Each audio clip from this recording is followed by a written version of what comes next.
Привет, друзья! Я хочу поговорить с вами о том, какой интерьер сегодня является мечтой для каждого, и обсудить, что с этим интерьером не так. Сегодня так сильно развит маркетинг, что чаще всего очень сложно отличить то, что нам навязывают, от того, что нам реально нужно. Почему большинству нравится минимализм?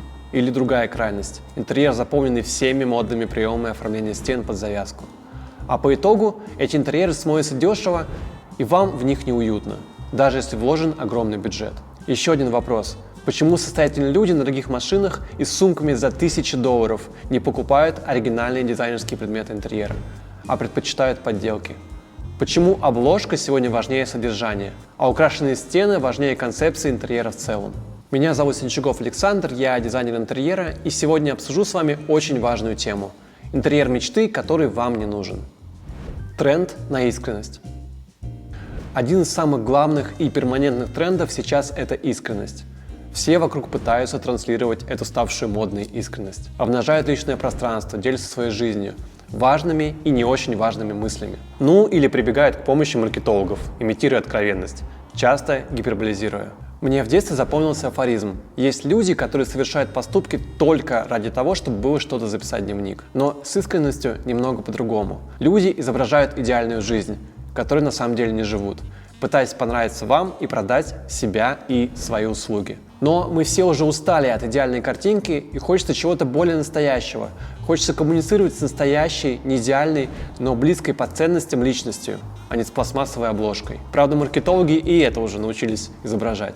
В любом случае мы начинаем примерять на себя неподходящую нам одежду, интерьеры, жизнь, считая ее модной и подчеркивающей наш статус, забывая о том, что же по-настоящему наше. Но надо просто немного отстраниться от давящего потока информации и пронаблюдать за собой. Попробую объяснить, о чем я. В интерьере все начинается с планировки, и здесь нагляднее всего будет видно, о чем я говорил до этого. Планировка – это по сути лист бумаги, на котором мы рисуем линии своей жизни. И чем эти линии будут плавнее, тем плавнее будет наша жизнь в этой квартире. Так вот, когда мы рисуем схемы своей будущей жизни, глядя на других, а не честно поговорив с самим собой, мы обрекаем интерьер на мертвые зоны, которые никогда не будут использоваться. Для тех, кто верит в фэн-шуй, образуется застой энергии. Это считается вообще одной из главных ошибок в этой науке. Другая проблема – на нашем пути будут попадаться препятствия из ненужных нам предметов, которые каждый раз, отнимая наше время, будут раздражать. Мне очень запомнилось, как в учебнике по архитектуре говорилось о том, что одна из главных задач архитектора – создать оптимальное пространство под конкретную семью или человека,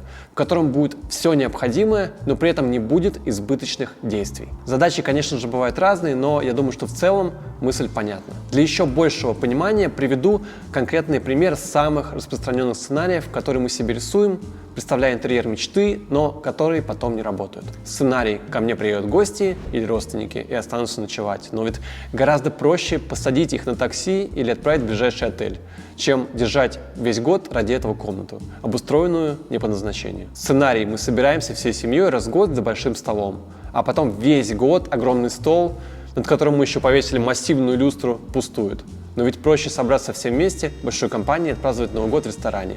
А в квартире, где большую часть года нет толпы гостей, оставить больше воздуха для повседневной жизни.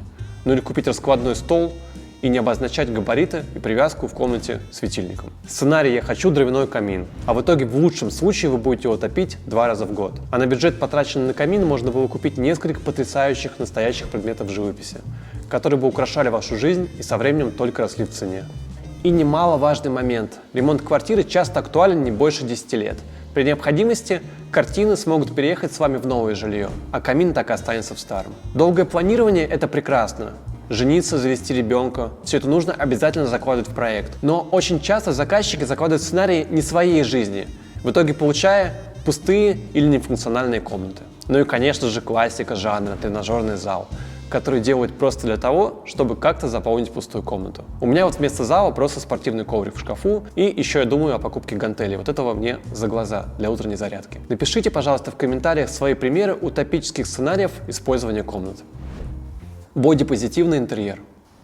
Как вы относитесь к бодипозитиву? Я как-то раз был на рок-фестивале в Финляндии, И остался в шоке от финских рокеров, особенно девушек. Для меня просто бодипозитив — это когда у тебя есть какой-то дефект, и ты принимаешь себя таким, какой ты есть. И дефект не мешает тебе получать удовольствие от жизни. Но большинство воспринимает термин бодипозитив как «я получаю удовольствие от жизни, и неважно, как это сказывается на моем теле и здоровье». Крайность с оземпиком точно такая же жесть. С интерьерами сейчас очень похожая ситуация. Неважно, насколько мне будет удобно жить в будущей квартире, будут ли материалы практичными и долговечными, главное — это модная картинка. Я называю это инстаграмным дизайном. Самый инстаграмный стиль сейчас — это минимализм, который все себе хотят, и у меня недавно вышло видео на эту тему. Сейчас в моде подача концепции через прямые и крупные ракурсы интерьера. Акцент делается на вкусной детали, и в том же виде часто подается концепция дизайна проекта. За этой модной красотой часто нет общего решения, сочетания текстур и цветовых пятен. Вы получаете 3 красивые стены, а вместе это сон пациента с психозом. Заказчики приходят и просят интерьер такой же, как на картинке, которую они видели у модного блогера. Им кажется, что будет достаточно, если просто совпадет визуал. Визуал, даже не материалы. Я не говорю об инженерных решениях эргономики. И опять же мы возвращаемся к тому, что надо вдохновляться не просто модой, а тем, как мода резонирует в нас. Напишите, что вы думаете об инстаграмном интерьере. Подделки и фальшивый воск. Многие не представляют, как сложно сейчас изобрести то, чего не существовало до нас. Уже давно все изобретено. И чтобы этот предмет был не только яркой модной картинкой, но еще и был функциональным и практичным. Поэтому большинство просто копирует итальянцев или вообще друг друга, поменяв одну маленькую деталь или цвет, а затем делают акцент на маркетинг вместо технологии и эргономики. И, кстати, такой вторичный дизайн очень охотно потребляют у нас в стране. Многие думают, что Дубай — это царство дорогих интерьеров, а по факту я видел только китайские подделки, много пластика, кривые стены и потолки из гипсокартона. В Дубае ценят только дорогих лошадей, женщин и машины. В бутиках продаются дорогие украшения и сумки, а дизайнерский свет и мебель в большинстве своем — это просто подделки. Этому есть 2 объяснения. Во-первых, Дубай никто не воспринимает как дом, никто там не собирается надолго задерживаться, поэтому вся недвижимость инвестиционная. Но и главное, я считаю, что здесь еще нет культуры, связанной с оригинальными предметами дизайна. Их ценность пока не объяснили, но я уверен, что к этому придут. К счастью, у нас сейчас, кроме дорогих оригиналов и дешевых копий, появляется много своей оригинальной интересной продукции, так же, как, кстати, и в одежде. И я надеюсь, что со временем мы все больше и больше будем отказываться от подделок в пользу настоящего дизайна и ценить авторов, вложивших в предметы время и душу. Я недавно записал ролик о 5 культовых предметах дизайна, чтобы объяснить, из чего состоит их такая высокая стоимость, в чем их ценность. Обязательно посмотрите, и я думаю, что это будет как раз коррелировать с сегодняшним роликом. Если будет интересно, то обязательно пишите в комментах, то буду выпускать еще такие ролики о других предметах. Я очень часто слышу от заказчиков: бюджет не ограничен, давайте просто гулять на все бабки. Но клиенты просто не владеют актуальными ценами на стройматериалы, на мебель, и потом я часто вижу стены, подшитые OSB. В это очень сложно поверить, особенно тем, кто говорит, что дизайнеры разводят своих заказчиков на деньги и на покупку самого дорогого. Мне очень часто приходится, наоборот, отговаривать наших заказчиков от дорогих покупок. И не потому, что мне так сильно жалко их денег, да и вообще они покупают эти предметы себе, а не мне, а потому что я знаю, что человек просто без опыта стройки и не понимает всего объема расходов. Есть еще один очень важный момент. На стройке всегда есть бюджет и статьи расходов. Бюджетом можно варьировать и смещать фокус с красивых отделочных материалов на предметы, которые не будут привязаны к ремонту и даже подорожают со временем. Это предметы искусства, дизайнерская мебель, винтаж, антиквариат и подобные предметы. Ну и, конечно же, нельзя экономить на инженерных решениях. Тут уже каждый расставляет приоритеты, и в пропорциях бюджета вам может помочь опыт вашего дизайнера. Можно купить крутые лампочки, произведенные в РФ, или переплатить 3 раза и купить итальянские. И да, они будут служить дольше, и свет будет немного лучше. Но я бы лучше сэкономленные деньги потратил на одну настоящую картину, которую потом можно оставить по наследству. И она не подешевеет никогда, скорее наоборот. Конечно, если это настоящее искусство, а не тиражное фото из строительного магазина. Надо помнить, что единственное, что в квартире со временем не подешевеет, это стены. Недавно я встречался по поводу дизайна загородного дома. Ремонту 10 лет, и заказчики хотят освежить интерьер. Но, например, в ванной установлен каменный унитаз и биде Бюро Бог. И это не классика, это современный дизайн. Но он совершенно не потерял актуальность, и сантехника легко перенесется в обновленный интерьер. А все потому, что это действительно дизайнерская вещь. Предметы, в которые дизайнер вложил душу, не теряют актуальности. Они живут вне времени. Поэтому не стоит экономить на настоящем дизайне. Вопреки мнению, что дизайнеры заставляют вас покупать дорогие вещи, таким образом в долгосрочной перспективе получается так, что вы экономите, при этом живя в очень качественном интерьере, наполненном хорошим дизайном и функцией. Мебельная стенка из хрущевок раньше была атрибутом успешной жизни, а сейчас ассоциируется с бедностью. А вот винтажные хрустальные люстры или даже стеклоблоки, наоборот, обретают сейчас новую жизнь и очень ценятся модными дизайнерами. Настоящие предметы из ценных материалов никогда не потеряют актуальность и наполнят ваш интерьер смыслами, душой и уютом. Напишите, пожалуйста, в комментариях предметы из вашего текущего интерьера, который вы бы перенесли в будущую квартиру или дом. Интерьер мечты. Я очень часто сталкиваюсь в своей практике дизайна с тем, что заказчики хотят видеть в своей будущей квартире то, что им на самом деле не нужно. Мы живем в эпоху агрессивной рекламы, перманентного маркетинга и умных продаж. Я считаю, что самое главное сейчас – это быть честным с собой и не ввязываться в гонку за образами, которые нам навязывают. Многие дизайнеры продают вам чужую жизнь и чужие мечты. Каждый мечтает провести идеальное утро в квартире с модным дизайном. Этот ванильный образ будет сохраняться до первого приготовления завтрака, когда брызги масла от сковородки покроют белый мрамор.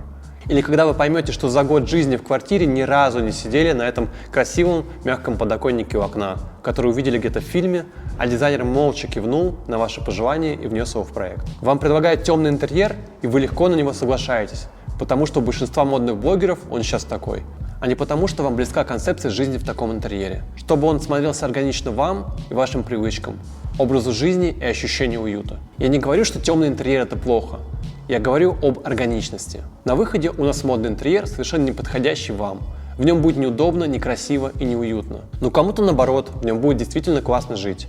И тут два выхода. Либо сломать и поменять себя под интерьер, либо начать создавать интерьер с вопросов к себе. Ну или еще пример. Вы поставили дома черный модный унитаз, но дизайнер не предупредил вас о всех сюрпризах, связанными со светопоглощающим цветом и его эксплуатацией.